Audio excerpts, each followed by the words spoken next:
All right, welcome back, everybody. We're back in Vermont. We're tapping trees, making some syrup, maple syrup. Sorry, I'm a little buggered up, but I'll try and speak clearly. So, right now we got our sap pails in front of us, and we need to drill some holes into the big old maple. Put some what are they called? Spouts. Spouts. Thank you. Put some spouts into the tree so then it can drip some sap into the bucket so we can boil it off. So first things first, we gotta figure out where we're gonna put the hole.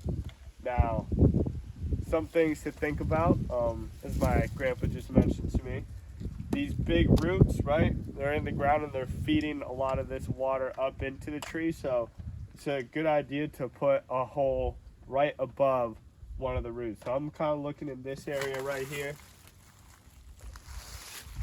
And you also want to watch out for places where there's been a hole drilled in the past. And right now it looks like this is a prime area right here with no other holes. I don't see a hole to give an example actually at the moment. Okay, yeah, like here, maybe. I don't know about that one. But nonetheless, so we're gonna go about 2 inches in. You can see we have a piece of tape to kind of mark where that point is. We're gonna go at a slight angle as well, so when the sap comes out, it runs downhill, right, instead of horizontal or flat. So I'm gonna say right here. Looks like a good angle up. Okay.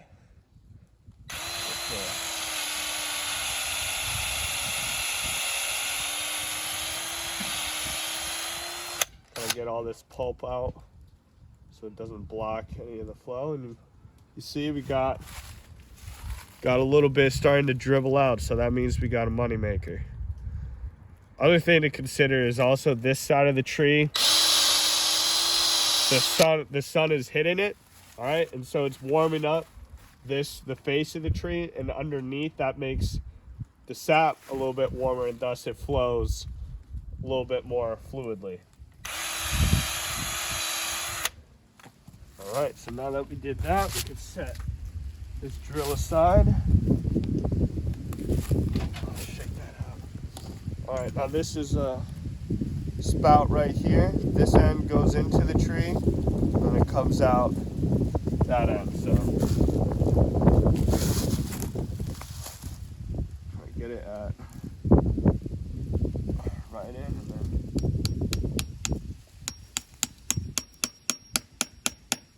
so it's nice and snug. There's a slight crack, but what my grandpa just said, and I might have done minorly, is when the fat part goes too far in, it can crack the bark and the wood on the inside, and that can cause the sap to not directly go into the spout. I would say that's pretty minor. That's only going into the bark, but in general, you just want to watch out for that. But we got a good flow right here, I would say. Alright, that looks good. Just slide it on and hooks onto that notch, and now we're cooking. Now just put the lid on because you don't want a bird flying over and crapping in your syrup. That'd be pretty gross. You don't want rain filling up the bucket either. Yeah, rain, any just debris from the tree in general. You want to keep our stuff nice and clean and pristine. You want to boil sap, not rainwater. Exactly. But yeah, we're gonna do this like 30 more times. No, not 30, 10. A little less than 10. But anyways, yeah. Hopefully we'll get some sap.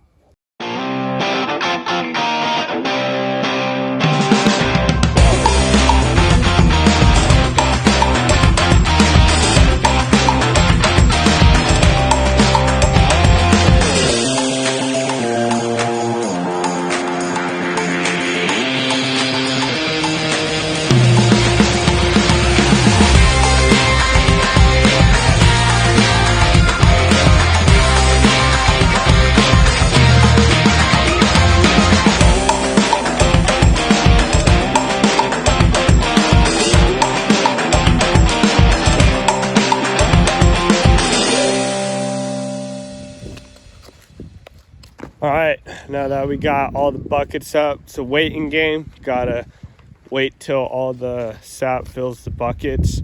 The ratio between sap to syrup is 40-1.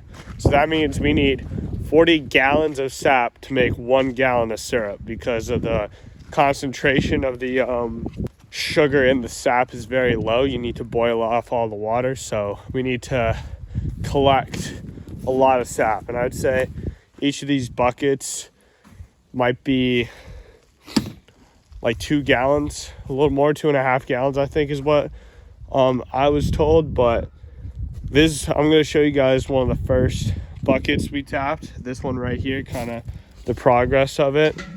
Let me take off the lid. I mean, yeah, we got maybe like a centimeter. It's a little bit on an angle, so it's hard to tell, but I'd say like centimeter worth sap. But you know, it might be full by the end of the day, but it's going to be a lot of like Holland sap just to make a little bit of maple syrup. But let me tell you, that stuff is totally worth it. That stuff is so good. So I'm ready for the wait. But now I'm probably gonna, while we wait, we gotta fix up the sugar shack, you know, get that thing operational, that's where we like boil all the sap and whatnot. But then other than that, probably just gonna kick my grandpa's ass in chess. Yeah, I do enjoy a good chess game. But anyways, we'll see you soon. 2 hours later. Just going around checking the taps. Look at that. Got a couple inches in that one. It's good leakage. Kind of a similar story here. Looking good. All right, we got some buckets laid out. You can see some in the back over there, right here. Got our tubes ready. I got one in hand. Drill. We're gonna have to work around this glass stuff.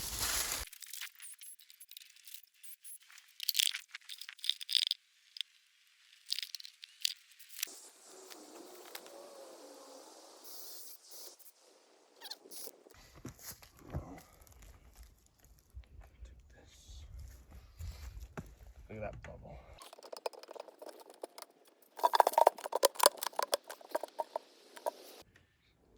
All right.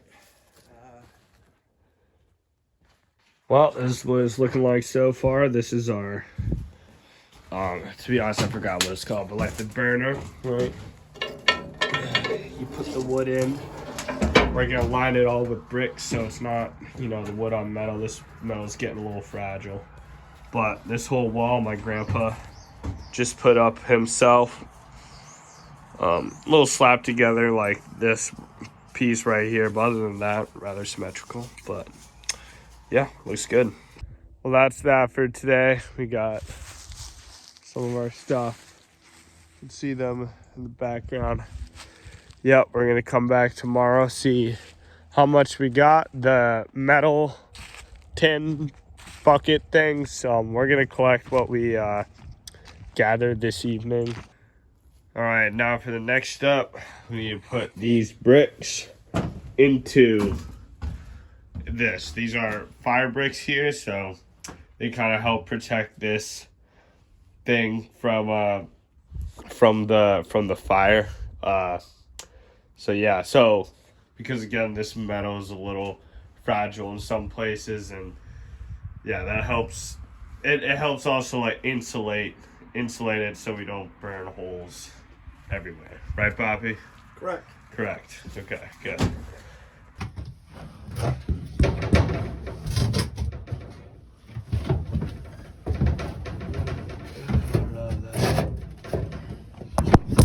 Woo! That was a good catch.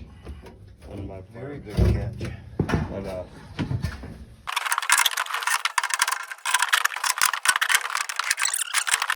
All right, so now we got a nice lining in there for our wood and whatnot. And yeah, now we're gonna clean some stuff up and collect some firewood because we need some wood. All right, this right here, we got the evaporator. So all the sap goes in here and boils on top of the big fire. And we have this thing. To be honest, I forgot what that thing is, but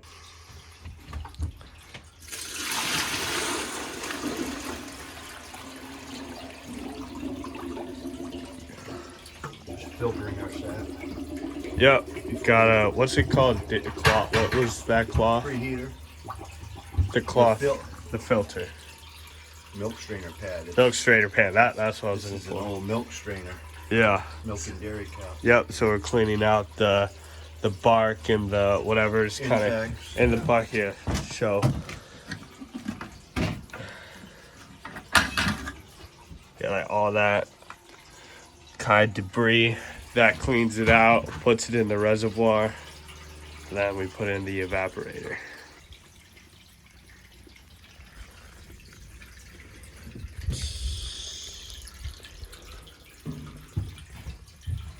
All right, got a couple more buckets of sap. There's a couple more outside.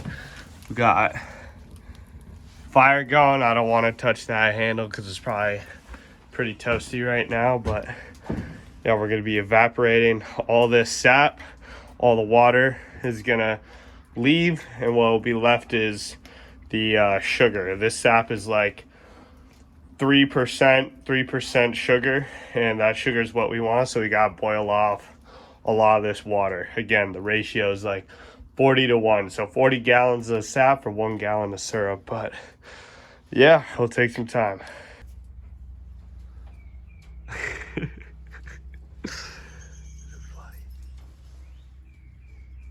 Now we're cooking. Yeah. Jeez. Yeah, that's. All that. Oh my gosh, I'm so glad you guys are boiling. So that's just the honor of this 1 minute.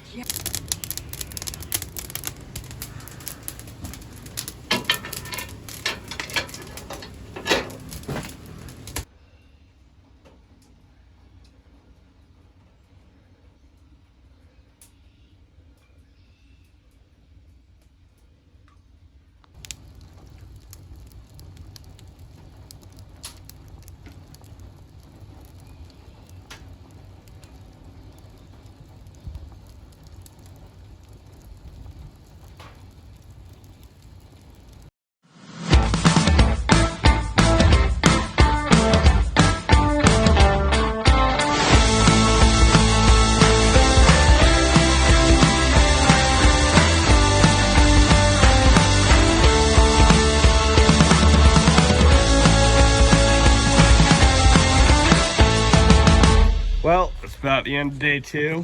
All these buckets are full. We have 8 right here. That was a little bit halfway. More buckets en route. Then go into our shack. Oh, 2 more buckets. So that's 10 buckets of sap. 11 actually. Ooh, we are steaming here. You can tell that liquid's starting to get a little browner, looking like maple syrup.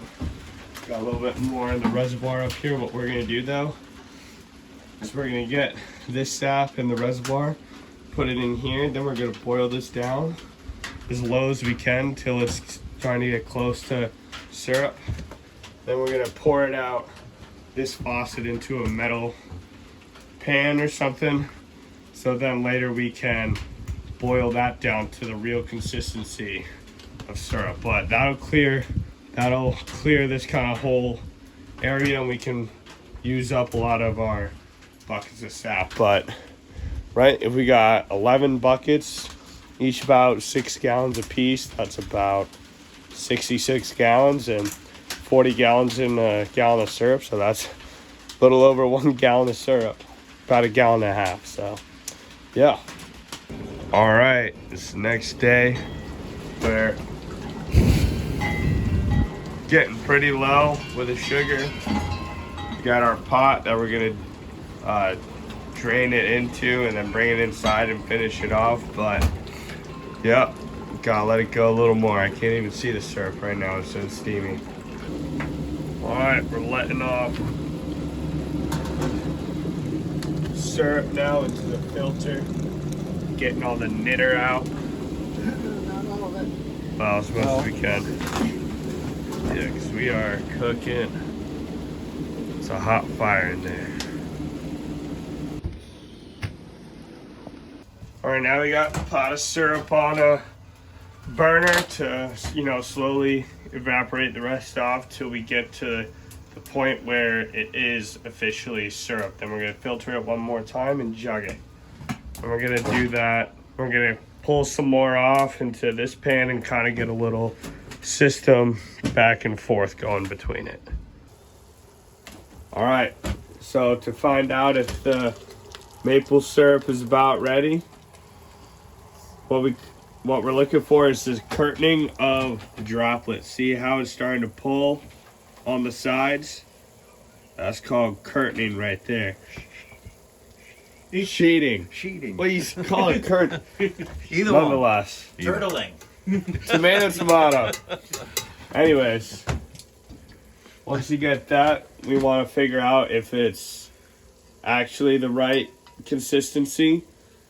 All right, this is what kind of measurement is this? Hydrometer. Hydrometer, thank you. All right, and for hot syrup, we want it to be about at this red line. So I'm gonna carefully put syrup into our test tube. Whoop. Gonna burn the skin right off my bones. Oh dear. No, that was pretty close though. All right, now let's see what we're looking at. Ready? Well, now it's a little below, so yeah. Okay, so shut her off. Shut her. Well, you need to get out there. Shut her Okay. off. Shut her off. Now.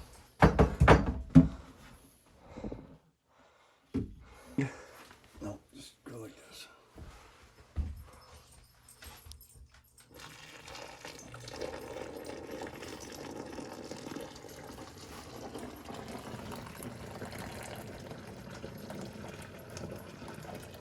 Now that is pure maple syrup. Well, it's coming through there like. Wait a second. Wait. Move it in, Sam.